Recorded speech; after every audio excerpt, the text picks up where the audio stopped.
Good morning. As always, lately, let me know in the chat if there's an issue with the audio, please, so I can fix it early on. I did my check before we started, and it seemed to be working on my end. So, good morning. A few days ago, and actually, this is 2.5 or so weeks ago, a cloistered nun reached out to me and began talking to me about what had happened to religious orders and religious life in the last decade in the church. And they gave me permission to use a bit of their testimony they gave me, as long as I honored their anonymity. And you may wonder, well, why does a nun need to be anonymous? If you are wondering that, then I would presume you are new to the things going on in the church, especially to religious life. In the last decade or so, and it does go back before Francis, but especially since Francis came to assume the papal throne, we have had this situation in the church where religious orders have been quietly persecuted, while especially the more traditional they are, the more they're persecuted. And this happened for a number of reasons. A couple of documents were issued that re-emphasized that the nuns need to go out in the world and go become like the face of evangelization and such. Even the contemplative orders needed to. We've had a change in how they're governed, allowing essentially putting them into these sort of federations of assumedly like-minded religious orders, where the practice in reality is that these federations would have traditional religious orders in the same governing structure as modern religious orders. So, for instance, let's say you had a traditional Dominican group. They would be in the same group with modern Dominicans, meaning you would have, since we're using nuns as our example, full habited nuns trying to come to terms with and have common governing rules as those who wear pantsuits and ride around on buses publicly preaching the secular gospel. Begin to see how this might be a problem. And so this nun reached out to me, and I'm going to give you their testimony here, and which they gave me permission to do. But again, they're going to remain anonymous. I want to give you some background for this. There are two documents in the last 10 years that really changed how things work in the church. So we go to Catholic culture from an article there's 8 years ago. And we'll just make sure, yeah, we're okay, we're good. Pope issues new norms for women's contemplative religious published on 22nd of July 2016. Now, that is that's right around the same time that about 5 years before, to the day pretty much, that Traditionis Custodes was issued on the Feast of Our Lady of Mount Carmel. I believe this would have been the next day. Okay, so this article would have been published the day after. Again, they like to do things against sacred tradition on the Feast of Our Lady of Mount Carmel, among other feast days. But here's what he has to say, quote, the key part here is, if you want to know, there was a document, we're not going to quote it extensively, but an apostolic constitution called Vultum de Querere. Apologies for the bad Latin. My Latin is garbage. Which apparently calls for a renewal of women's contemplative communities. Now, 8 years later, we've come to know that when Francis uses the word renewal, we all cringe internally, because it's not usually renewal, but deconstruction that he's doing. There's a bunch of, in that document, when I read through it, you got, a lot of good sounding stuff. Women's contemplative religious orders play a vital role in the church. He reiterates that it's true. There's just a lot going on there, but ultimately what it does is it includes, quote, a series of new canonical norms for religious communities. Again, this was 8 years ago. Okay, this is the first major document on this. And the document asks these communities to await more detailed instructions from the Holy See, which they would get later in the form of a document called Cor Orans, which was basically just capsized religious orders. But here's what the initial document said. Okay, so here's your beginning of the undermining of religious orders. Francis in the document says, be beacons to those near to you, and above all to those far away. Be torches to guide men and women along their journey through the dark night of time. Be sentinels of the morning, heralding the dawn. Nothing wrong with that. Among the new rules promulgated in the Apostolic Constitution are: 1. A strict notice that communities should not recruit new members from other countries if their only reason for doing so is to make up for their loss of members. That had become a habit because in the springtime of Vatican II, religious communities suffered catastrophic losses of vocations. Typical sign of a springtime in the church is when vocations dry up, right? Well, that happened. And they were looking for members from other countries. And so the first thing was they were forbidden from essentially find the one place they could renew their organizations. They're forbidden from reaching out that way. So that's your first one. The second was a norm that all contemplative communities should begin by affiliating with a federation of similar communities, with such federations based on either geographical proximity or similarity in spirit. So this is what prevents a lot of traditional monastic and nuns groups from choosing to align with other traditional groups. Geographical proximity or similarity in spirit, meaning here you're going to have Benedictines with Benedictines, regardless of if the Benedictines are even remotely similar, as an example. And the third provision of this initial document was a provision that contemplative communities prove themselves to be viable and capable of self-governance. And if they are not, the Congregation for Religious will intervene to ensure the revitalization of the monastery or to effect its closure. It was the poison pill. And that was before Cor Orans, the most infamous document on this subject. And so a little while later, the Vatican published a document called Cor Orans, and in 2021, Crisis Magazine gives us this good article called "Why is the Vatican Assailing Contemplative Life?" that goes over the effect this has had. So we're just going to read from this a little bit. The future of contemplative orders in the Catholic Church is under siege, not by the oft-bemoaned vocations crisis, but by Archbishop Jose Rodriguez Carballo, the Secretary for the Congregation for Institutes of Consecrated Life and Societies of Apostolic Life. In 2018, Carballo released Cor Orans, a series of regulations on women's monastic orders. Cor Orans is the practical implementation of Pope Francis's 2016 Votum Dei Credere. While women's orders globally were required to conform within one calendar year, Cor Orans has proved so toxic to authentic monastic life that many monasteries have applied for exemptions, only to be met with silence, delays, and retaliation. While much can be said about Cor Orans, it is essentially a planned obsolescence program for contemplative monasticism, designed by a bishop who has, time and again, announced that such a vocation has overstayed its use. Carballo holds no love for contemplative monasticism. He has said that the collapse of religious vocations over the past 50 years is proof that this form of religious life is antiquated. Even when an order has flourishing vocations, he dismisses it as a fluke. In a 2015 speech, he claimed that contemplative life was outmoded and, quote, says hardly anything to people today. To an assembly of Carmelites, he denied that Teresa would want them to remain faithful to her rule. What does Teresa want now? We don't want to walk as we did 500 years ago. One of the harshest changes is an update to formation. Get this. This was designed to destroy contemplative orders here. They changed the formation rule. Under Carballo's rules for every woman's monastic community, formation is required to last 9 to 12 years at minimum. By comparison, before Cor Orans, 9 years was the maximum allowed. For many orders, formation is the equivalent of a Navy SEALs boot camp experience. There are additional rules and regulations, all of which must be followed to the letter. It is heartless and unsustainable to require such a formation for 9 years. Formation is strict in a way that professed life is not. Once a nun knows how to be a nun, there is more flexibility and freedom built into her life in the monastery. The best Marine would not survive a 9-year boot camp. Why must nuns?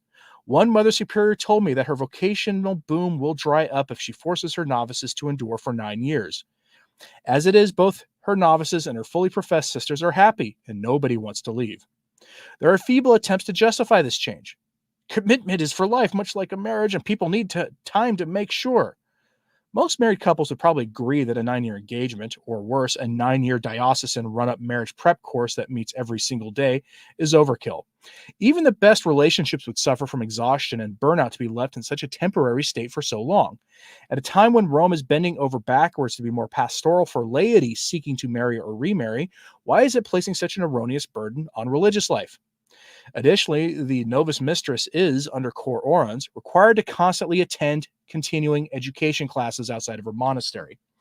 That is meant to keep the Mother Superior in line, to keep her to make sure she's still on the team constantly. It is essentially equivalent to requiring a mother to attend never-ending bureaucratic indoctrination programs to be allowed to parent her own children.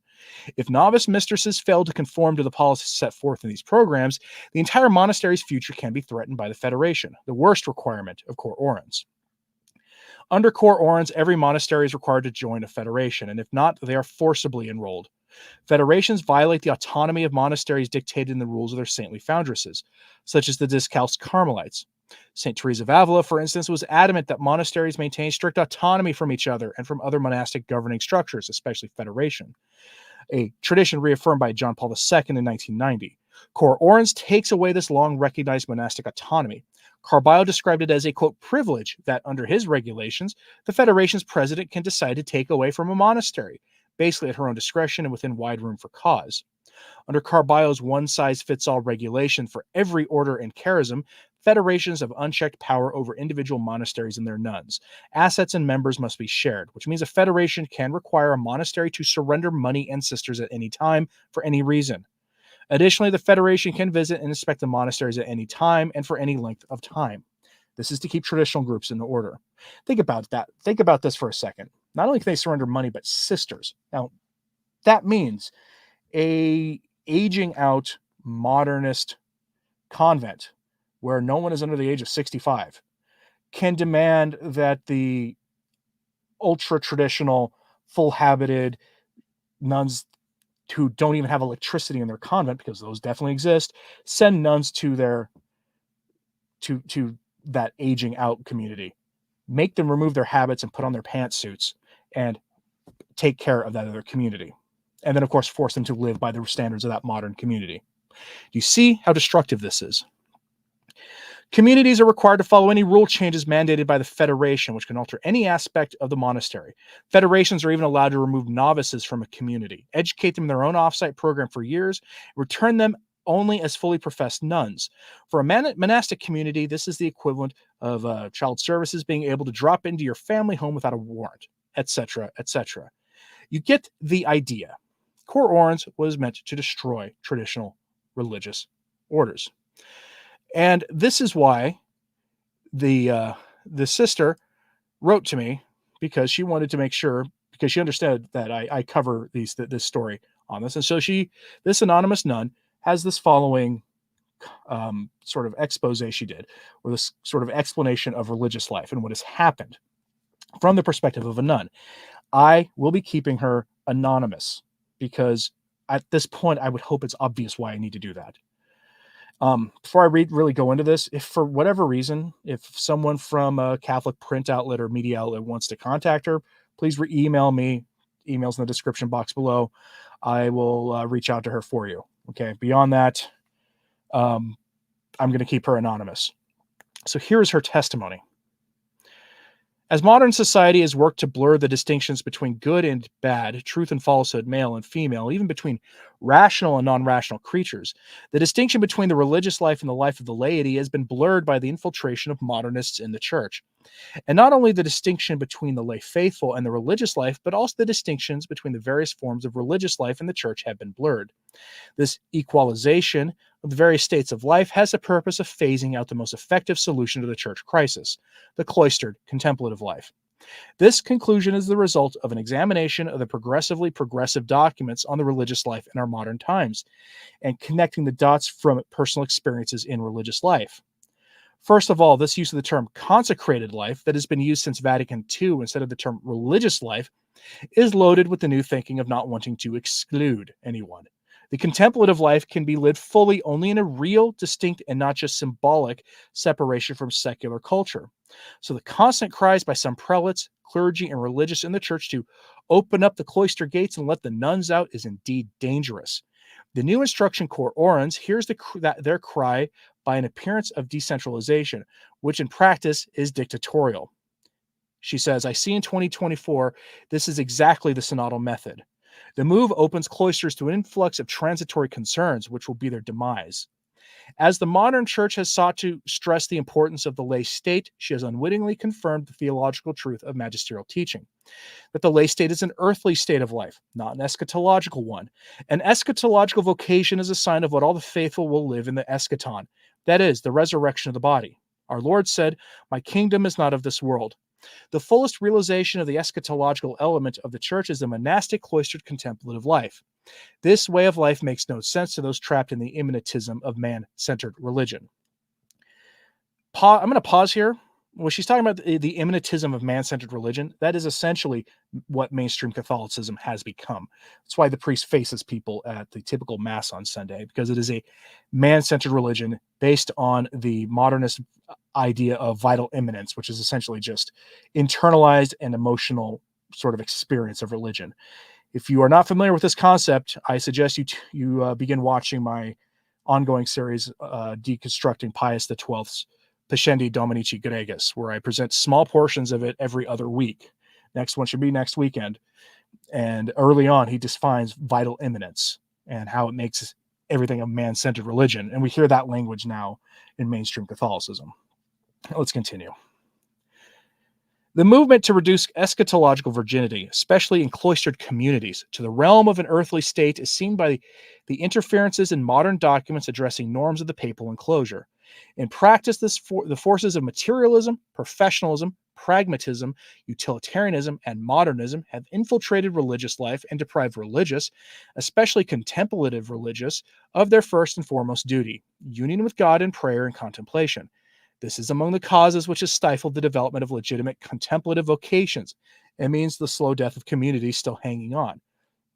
A real distinction among the vocations must exist, which includes a state of life which gives primacy to the things of heaven by embracing, not escaping, the protections of the papal enclosure.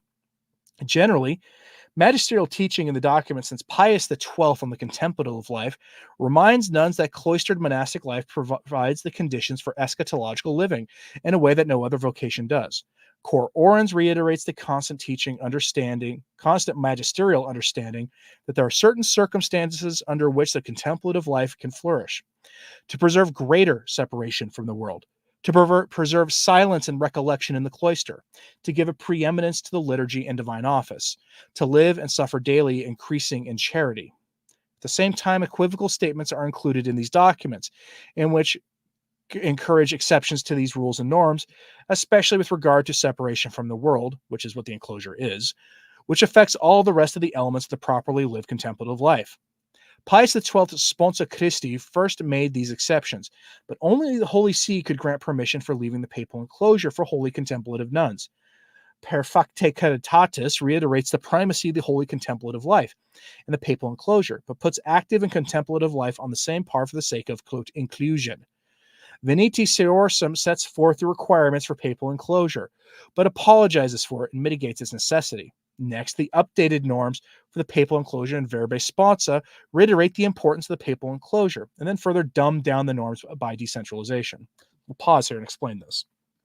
There have been a series of documents after Pius XII, from pretty much every pope afterwards, that watered down and watered down and watered down and then dumbed down the concept of the contemplative religious life in the enclosure.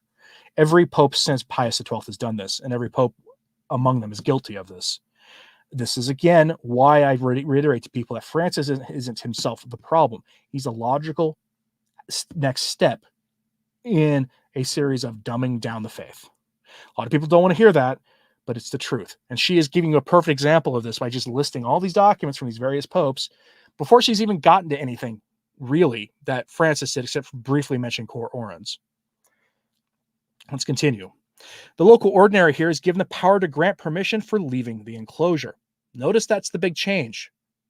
How initially only the Holy See could grant that, and now the local ordinary can, meaning the bishop. Finally, Cor Orans, 2018, seals the coffin by leaving it up to the abbess or prioress, now called a moderator in canonical legislation, to give permission for the exception of leaving the papal enclosure. Not only in Cor Orans, but at the time of the Vatican II implementation, the cloisters were required to bring in teachers from the outside. Priests from already infiltrated religious orders and seminaries encouraged them to open up the doors to the world and take their rightful place among the men. They taught them all the lovely new heresies found in theology and the humanities, and the new man-made religion, refectory reading and nuns' libraries. This was all new and updated in like manner. A couple of personal experiences serve to illustrate. In my cloistered community, a well-known priest professor of seminarians at a major neo-Catholic seminary, the same seminary which my active Novus Ordo community also sends sisters for formation in theology, is also a well-known retreat master for nuns. Father came to give a retreat in our cloister in 2015. His major emphasis in this contemplative retreat was the claim that Jesus favored Martha's way over and above the choice of Mary in Luke chapter 10, verse 42. When I challenge his claim by pointing out that that is not what the text says, he says we have to learn to, quote, think with the church and her tradition. It's a reversal of the meaning of the word tradition. The same line of thinking was verbalized to me later by a sister from my active community of origin when I wrote to her that I was attending the Latin Mass. She said, "Be careful not to abandon the tradition of the church." She received her master's in theology from the same seminary where this priest was a professor, and I know for a fact that he was a professor of hers. By the way, in one of our evening recreations during that retreat with the priest, all the nuns except me concurred that certainly it was better to serve as Martha did rather than to sit there as Mary did. Note her emphasis there, which was the overall general practice in everyday life there. And these two communities are considered the most conservative and faithful communities out there in Novus Ordo world. So, as an aside, the two communities I professed in, and we'll skip past some of that, fought hard to hang on to tradition and in the end kept the habit, though modified, and the observances, though related. Communities were required to rewrite their constitution's formation programs to conform to the new Vatican II documents and instructions, and all the humanistic teachings. Constitutions and formation programs were and still are approved only if they mirrored the equivocal language of the Vatican II documents. But most of all, the ways of thinking were slowly undergoing changes, to the point of creating such division that in both communities, sisters left in droves in the 60s and 70s and 80s. I remember years ago studying the documents of Vatican II, a requirement in the formation program. My novice mistress said that the community only survived because they adapted to changes. From what I understand, even though it was explained to me in Pope-splaining ways, the community had to go along with the requirements from Rome, the local ordinary, and clergy. All this simply could not be opposed without being put out of business. Nuns are dependent on the clergy, Mass, confession, attending to the Blessed Sacrament, etc., being cared for by the clergy, and this is even more true of cloisters. Hence, both superiors and subjects in cloistered communities either became complacent and succumbed, or became dysfunctional and scarred trying to live with cognitive dissonance, or became white martyr saints like Sister Wilhelmina, and a few in my own communities. Or they left and either got married, or remained single and joined, or ran the church choir and had to have regular jobs. In other words, the vocation to religious life was successfully equivocated with the lay state. Meaning in the changes of Vatican II, they essentially blurred the lines to the point where there was almost a distinction without meaning in a lot of cases when it came time for practice, which is what she's illustrating here. The Canon 603 Diocesan Hermit seems not to have been an option until more recently, even though the 1983 code was now the Bible in religious communities. Even the mention of the old and obsolete code of 1917 caused anger in middle-aged nuns of many communities. But with this Canon 603, a former religious is required to juridically separate from her community in order to be considered under the diocesan hermit vocation. It is dangerous for women to be alone, and most chanceries want them to prove a monthly income, a residence, and an expensive health insurance and retirement. That makes it a worldly vocation, not a religious vocation. The whole point of the canon is to live alone and unattached to a community. Moreover, the religious order priest canonist that I was assigned told me the church sees the diocesan hermit as a secular vocation, where the Canon 603 hermit must pay taxes. Even though I have the bishop's permission to wear a habit, and I early on established a 501c3, the canonist said I should not wear the habit because I'm a secular. I explained to the canonist that in conscience I could not have personal income, so that goes against my vow of poverty. He advised that I discontinue thinking of myself as a religious. The Congregation for Religious actually set forth guidelines for Canon 603, which allowed the habit and a 501c3, but in practice, the only dioceses formally honoring that dogma is Harrisburg and La Crosse, because the canon lawyers and the chanceries and religious orders are trained otherwise, according to the church's new tradition. Accordingly, the contemplative life is in practice disallowed both in community and alone as a hermit, meaning when religious orders, these reformed religious orders, become so intolerant of the actual traditional Catholic practice of the contemplative life, the canonical the canonical alternatives for them are not actually available in practice. It's sort of like fiducia supplicans, where the practice of the church, the traditional teaching of the church, and now the practice of the neo-church are in conflict. It's the same kind of thing here. As far as the contemplative life in particular, in 2014, amidst rumors in my cloistered community of coming changes, modernist Archbishop Carballo, prefect for the congregation that I listed from the other article, assured my abbess and the other cloistered superiors at the Federation meeting in Rome that the coming Vultum Cadete would not change anything with regard to papal enclosure. The superiors returned quite pleased and pacified, but the document itself requires 3 things which are intended to destroy life in the enclosure: a 9-year wait for solemn vows, a requirement of formation outside the cloister, and formal association with federations which are headed by modernist superiors and are given juridical power over autonomous monasteries. Remember the Philly Carmel. For those of you who've been watching me a while, you remember how I was constantly covering that story as it was unfolding. They were essentially, the nuns packed up everything one morning and left because they couldn't handle being in Philadelphia anymore. This power includes being able to shut down a monastery at a whim.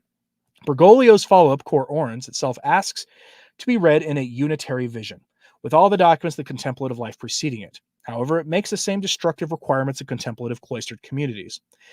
In encouraging the development of selective criteria, especially in the area of social communications, Cor Orans states that these means may be used for formation purposes and necessity only. Using social communications as an escape from the demands of union with the Lord and with the sisters would disturb the silence and recollection in the cloister, and in the heart of the sister herself. Objectively, the document in no way dispenses cloisters from the obligation of silence and recollection. But concerns are expressed in the document that monasteries not be closed in on themselves, a favorite accusation of modernists, and hence the continuation of an overemphasis, to say the least, on social communications, email, video, etc. The cloistered community where I was are now watching things like The Chosen, wow, together with their Friday night solitude time. One sister from Africa I am in touch with who is turning traditional told me that her community watches soap operas during grand silence after Compline. Sorry, I've not seen that I have not seen that necessarily, but have definitely seen loose silence work in social media after Compline, in both my active and contemplative communities. Cloisters exist so that some members of the mystical body can be protected from succumbing to the attitudes of the kingdom of this world. And when there are monasteries of nuns who do not succumb to this worldly kingdom, the contemplative life will thrive, both inside the monastery and among Christ's faithful. But will the new church permit this? Jesus has promised, "My kingdom is not of this world." He has also asked us, "When I return, will I find any faith on earth?" Again, if you're from Catholic media or anything and you want that, or you want to speak with a nun, email me and I can try to put her in touch with you and see if she's interested in talking. But what you're seeing is an attempt to destroy religious life in the church, especially contemplative life, where the nuns spend their days praying and contemplating on the divine mysteries. If you've ever read Chesterton's poem for Lepanto, you understand the key role in the grand spiritual battles going on in the church and in the church versus the world, of what the key role of these prayer warriors are. And there is a concerted effort to destroy it. And it has been going on like that for some time. All right. I'm curious if there is any comments or anything in the chat. The chat's pretty active right now. But what do you think of that? And especially this tendency apparently of modern nuns to, during their time of silence after Compline, to watch soap operas or to surf social media. What do you think of that? But it kind of annihilates the concept of silence, doesn't it? This religious silence meant to foster this spiritual union with our Lord. It just destroys that on its face. Colleen said diabolical. Absolutely. Email and other technological innovations in a monastery, insanity. I could see like having one place for email and other technology, because since monasteries are required by canon law and always have been of being able to support themselves, I can see, email for business purposes and for getting, say, the orders for, I don't know, hot sauce, let's say, if the nuns make it or whatever, and handling that stuff. But otherwise, that stuff is only accessible for people who have permission to use it. I could see that to be one thing, but we're talking about purposely keeping people, the nuns, attached to the world. Can I post a copy of the letter? If I get her permission, I will. And I know she'll be watching this, so sister, email me if I have your permission to post a copy of it. I may redact a little bit some of the stuff that I missed when I was reading it. But Paul Turner says it's like a bad Monty Python movie. Yeah, I mean, pretty much. It's kind of what it feels like. Rich says it's a removal of critical prayer cover. Yeah. It's a turn of the nuns to a purely materialistic orientation for the church. If you need any further proof that the church has, under the increasingly since the council, but especially in the last 10 years, been utilized for purely materialistic purposes, you really only have to look at the treatment of the contemplatives to see it. Richard Rogers says Francis is a demolition expert. Christ, beside being our savior, was a builder. Yes. All right, folks. If there's nothing else, it is a Sunday morning. I got to get ready for mass and things. My family ready. Prayers would be appreciated. By the way, we have an interesting drive ahead of us because going up to Tulsa today, there's storms up there, so probably won't be too bad. But it's going to be interesting, to say the least. Anyway, folks, please pray for the men and women religious who are affected by this diabolical restructuring of their organizations. Let's see. Early Great says, "This is profoundly sad for the whole world, and what is driving it is pure evil worldliness. Why would anyone seeking cloistered religious life go in?" I almost think that's the purpose. Carballo himself has said that the cloistered life is outdated. And whenever somebody in a position in the church says some traditional practice of the church is outdated, you should be wary of that person.